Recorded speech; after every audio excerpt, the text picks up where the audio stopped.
Silent Hill. Thick, sticky fog that tastes like old regrets. That's Silent Hill. The place looks empty, but it's crowded with secrets. Every corner is a mirror, and it reflects the worst thing you've ever done. If you carry guilt, the town hears it like music and remixes it into monsters. Pyramid Head?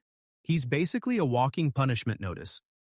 The siren screams, the world peels like paint, and boom, you're standing inside your nightmare, only the walls breathe and blame you.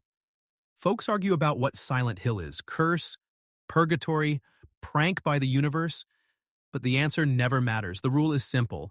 Face your demons or be eaten by them. Most people get both options at once. Folks say we witchers have no feelings. It's a barefaced lie. The Witcher. Now jump to a muddy kingdom where coins clink, swords clash, and no one's truly clean. Welcome to the continent, home of witchers, mutated monster hunters who smell trouble and silver sort it to pieces. Sounds heroic, right? Not really. In this world, the line between beast and man is a pencil mark in a thunderstorm. Kings plot wars for land they'll burn anyway, sorcerers twist politics like origami, and regular folks get stepped on. Even Geralt, a guy who saves villages for a fee, knows good choices are rare birds.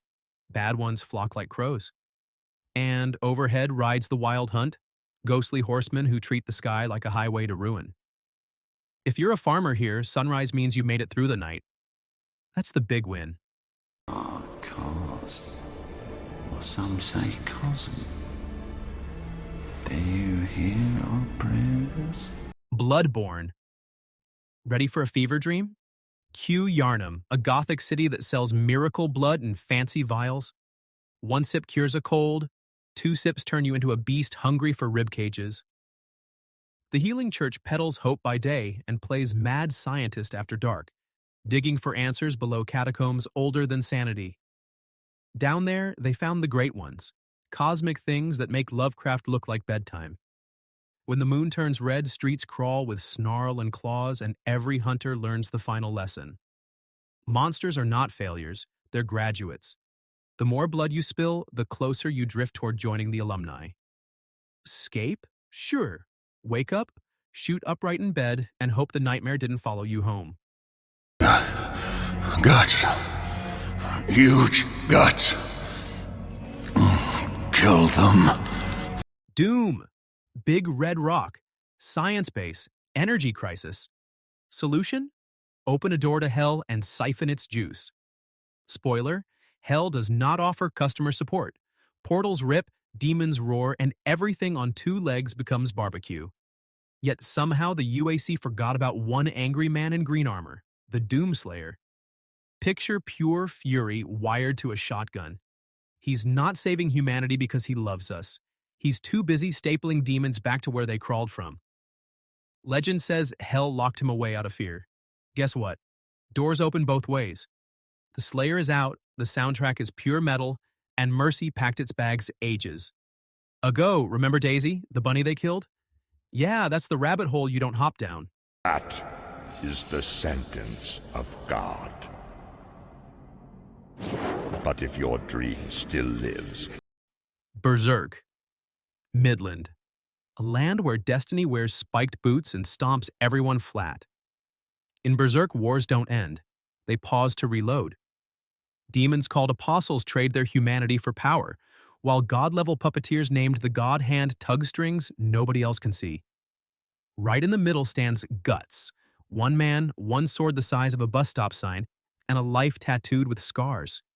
Fate branded him prey, but Guts treats fate like a piñata. Swing, crack, repeat. Yet every victory costs something, an eye, a friend, a reason to keep going. His old ally Griffith sacrificed their comrades to become a demonic king. Trust is roadkill here. Revenge is the roadside diner that never closes. Hope? It rides on Guts' shoulder, tiny and stubborn, dodging splatters of blood.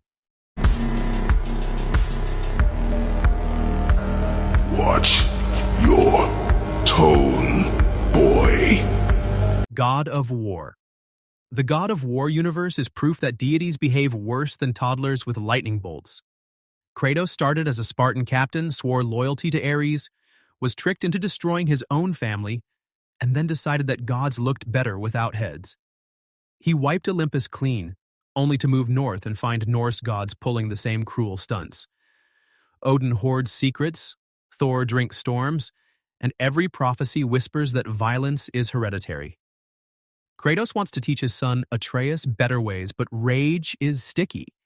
It clings to armor, axes, and bedtime stories.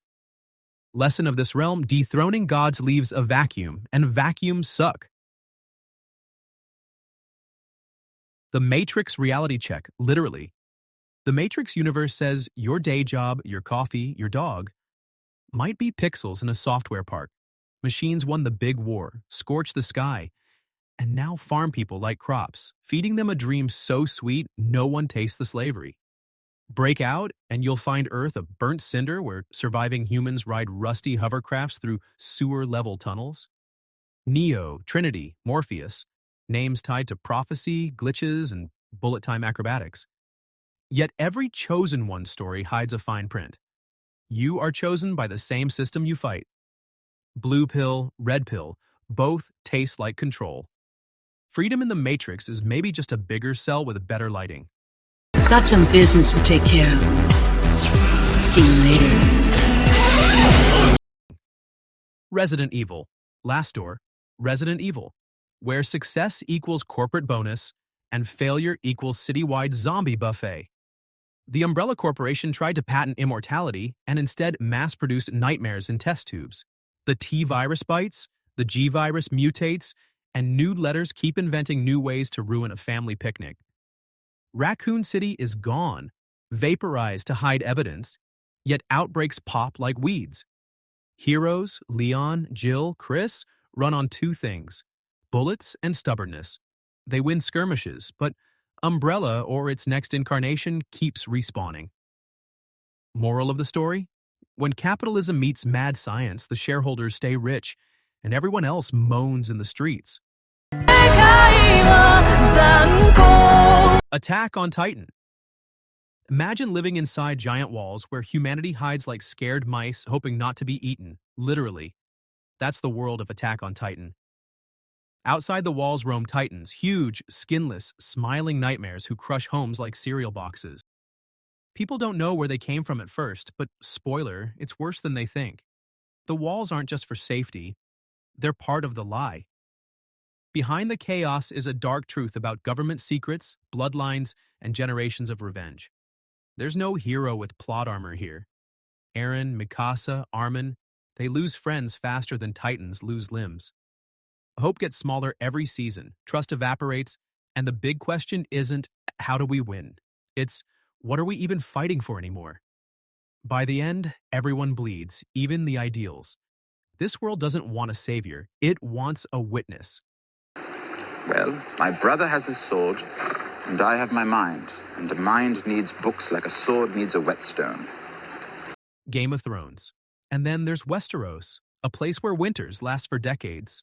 Dragons burn cities, and power comes at the cost of your soul.